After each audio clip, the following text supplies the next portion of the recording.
Hi, my name is Sarah, and I have two kids who are 8 months and 2.5 years. Before I took the do it yourself photo course, I had really never picked up a DSLR, and my iPhone photos were not great. They were pretty random.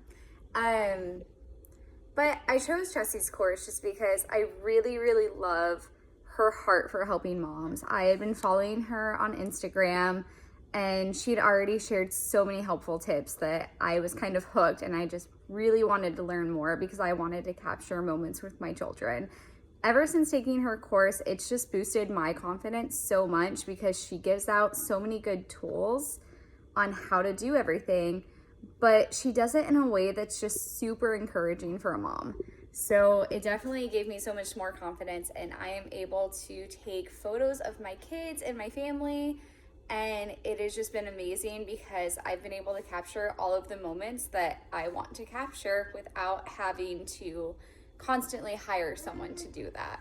And so I definitely recommend this course because it's so insightful, and she really has the biggest heart.